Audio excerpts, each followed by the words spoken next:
प्रिय विद्यार्थियों, राजकीय महाविद्यालय अंता के यूट्यूब चैनल पर आपका एक बार फिर से स्वागत है। अब आगे के इस वीडियो में मैं आपको डी ब्रोगली हाइपोथेसिस के बारे में पढ़ाऊंगा। तो डी ब्रोगली ने जो प्रकाश की तरंग और कण के रूप में जो द्वैत प्रकृति है उसके बारे में कुछ घटनाएं दी। देखिए, प्रकाश की तरंग और कण के रूप में द्वैत प्रकृति, यानी प्रकाश की दो प्रकार की प्रकृति है।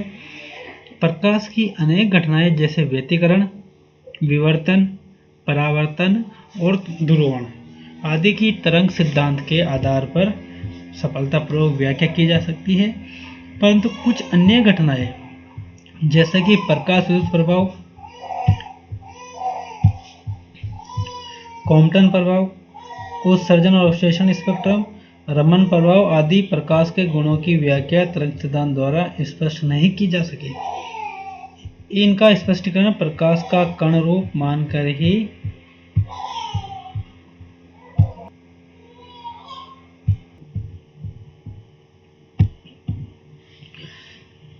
सफल पर की जा सकती है। क्वांटम सिद्धांत के अनुसार प्रकाश तरंग के रूप में न चलकर छोटे छोटे कण के रूप में चलता है, जिन्हें क्या बोला, फोटोन। वस्तुतः ये स्पष्ट रूप से कहना कि प्रकाश क्या है संभव नहीं है। हम केवल यह कह सकते हैं कि प्रकाश का स्वरूप प्रयोग पर निर्भर करता है और विभिन्न प्रयोगों के आधार पर प्रकाश के दो स्वरूप प्राप्त होते हैं। इस प्रकार प्रकाश की सभी घटनाओं को समझाने के लिए फोटोन सिद्धांत और तरंग सिद्धांत दोनों ही आवश्यक है। अतः यह माना गया कि प्रकाश की द्वैत प्रकृति होती है। अब देखिए डी ब्रोगली परिकल्पना। प्रकाश की द्वैत प्रकृति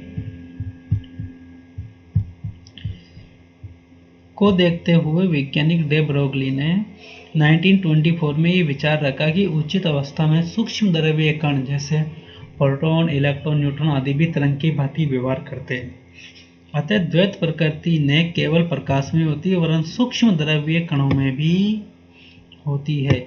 इस प्रकार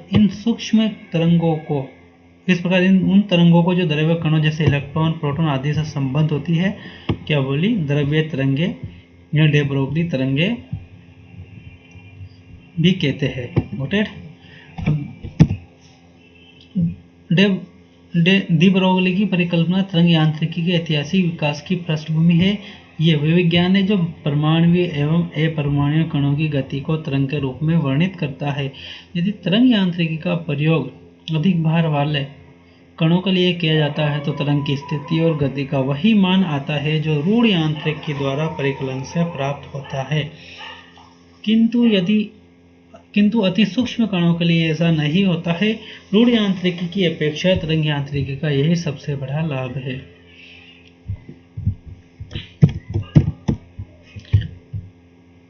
इसमें देखो आगे, ऐसी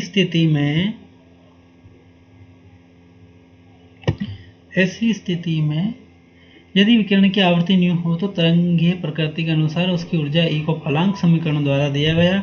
अगर विकिरण को कण के रूप में माना जाए तो आइंस्टाइन की समीकरण के द्वारा। इन दोनों, इसमें एम क्या, फोटोन का द्रव्यमान और सी प्रकाश का वेग है। उपरोक्त दोनों समीकरणों को मिलाने पर H nu is equal to M C square, तो M C is equal to H nu by C और एम सी बराबर एच बाई लेमडा। तो न्यू अपॉन सी को 1 बाई लेमडा बोल सकते हैं। तो लेमडा बराबर एच अपॉन एम सी और M C is equal to P. Equation number 51। तो मेरे पास जो इक्वेशन नंबर 51 मिली है वो लेमडा बराबर मिली है एच अपॉन पी, जहाँ पी फोटोन का संवेग और लेमडा विकिरण की तरंग दैर्ध्य है। समीकरण 51 डी ब्रोगली की मूल अवधारणा का गणितीय स्वरूप है। उन्होंने इसी समीकरण को कणों की गति में प्रयुक्त किया है। उनके अनुसार यदि एम संहति वाले कण की गतिज v हो तो उस कण की संकलित तरंग दैर्ध्य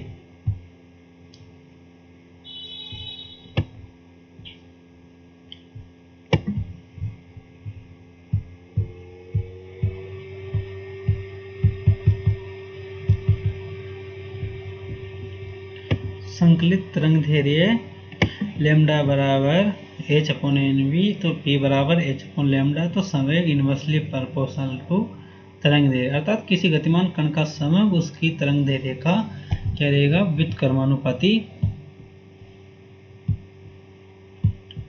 होता है। समीकरण 52 किसी गतिशील कण के लिए उसकी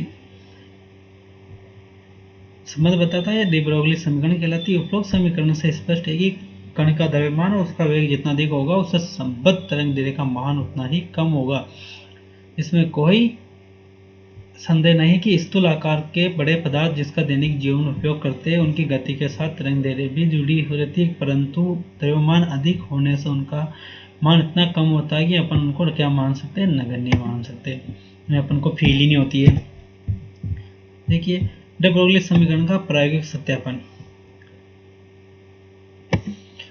डे ब्रोगली परमाणु कणों की तरंग प्रकृति का सर्वप्रथम प्रायोगिक प्रमाण डेविडसन और जर्मन ने 1927 में इलेक्ट्रॉन के विवर्तन प्रारूप द्वारा प्राप्त किया। चूंकि विवर्तन घटना केवल तरंगों द्वारा ही प्राप्त है, अतः इन वैज्ञानिकों ने बताया कि इलेक्ट्रॉन डी ब्रोगली द्वारा बताई गई तरंग प्रकृति प्रदर्शित करता है। तो प्रयोग का सिद्धांत देख लीजिए पहले। माना कि स्मॉल m द्रव्यमान वाला इलेक्ट्रॉन कैपिटल V स्थिर वैद्युत मानक त्वरक विभव के अंतर्गत स्मॉल v सेंटीमीटर प्रति सेकंड की गति प्राप्त करता है। इस स्थिति में इलेक्ट्रॉन की गतिज ऊर्जा half mv square is equal to ve रहेगी। यहाँ v क्या है, कैपिटल V, यह है विभव, ये चार्ज ऑन इलेक्ट्रॉन। तो small v is equal to ये दो ऊपर मल्टीप्लाई में आया, m बटा में आया और ये अंडर रूट, तो v इक्वल हो गया 2ve बाई एम का रूट। एक क्वेश्चन नंबर दिया नहीं इसको। देखिए इलेक्ट्रॉन संलग्न तरंग दैर्घ्य लैम्डा बराबर h अपॉन एम वी, तो मैंने v की वैल्यू रख दी इसमें, तो m अपॉन 2v और h लैम्डा बराबर h upon under root 2 capital V E M.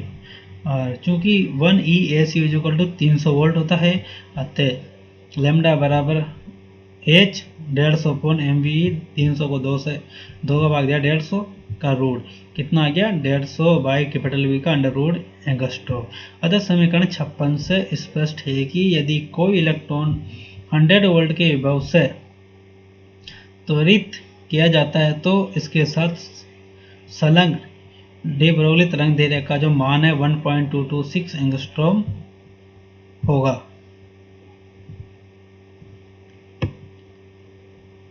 ये इस सिद्धांत था, कितना रहेगा 1.226।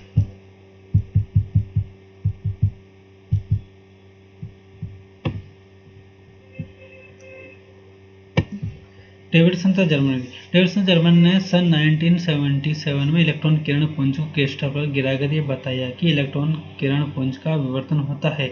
उपकरण चित्र 11 में दिखाया गया है। टंगस्टन का एक तप्त तंतु एप होता है जो ताप आयनिक उत्सर्जन से इलेक्ट्रॉन का उत्सर्जन करता है। इलेक्ट्रॉन एक स्लिट में से बारीक किरण पुंज के रूप में बाहर निकलते हैं। देखो हीटेड फिलामेंट एप है, इससे इलेक्ट्रॉन निकल रहे हैं आराम से, और इस स्लिट में से बाहर निकल रहे हैं होटेड, इसमें विभव भी लग रहा है। अब एनोड ए तथा ये एनोड ए तो और त्वरित करेगा इनको लगा, तथा तंतु एप के बीच एक परिवर्ती विभव भी लगाकर इलेक्ट्रॉनों को त्वरित किया जाता है। त्वरित इलेक्ट्रॉन गन से निकलकर एक क्रिस्टल सी से अभिलंबवत टकराते, 90 डिग्री पर टकरा रहे क्रिस्टल सी से। क्योंकि इलेक्ट्रॉन तरंगों की तरह व्यवहार करते हैं, वे क्रिस्टल द्वारा सभी दिशाओं में परावर्तित हो जाते हैं। परावर्तित इलेक्ट्रॉन पुंज की तीव्रता को एक आयनन कोष्ठ डी या फैराडे कप जिससे गैल्वेनोमीटर जुड़ा है के विक्षेप में माप लेते हैं। ठीक है, इसमें गैल्वेनोमीटर जुड़ा हुआ है।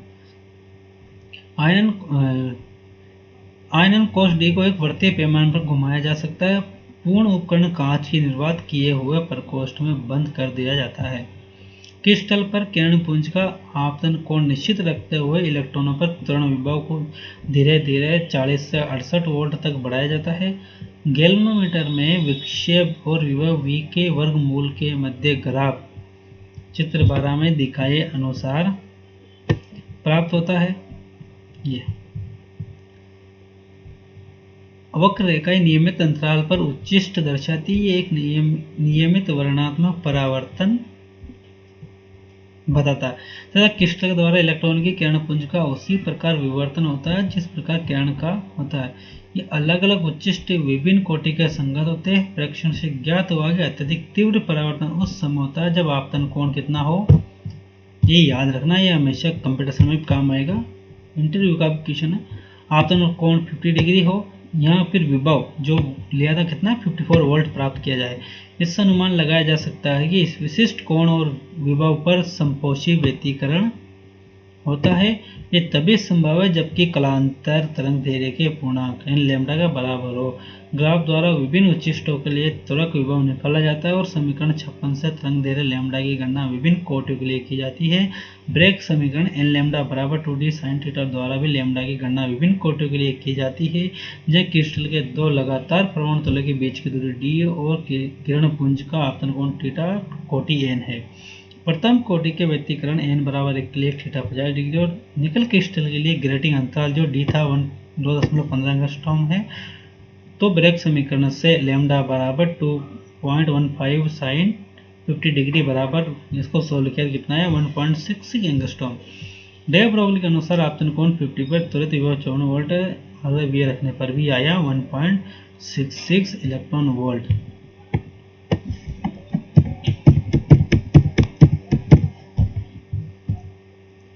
इससे यह प्रूव होता है कि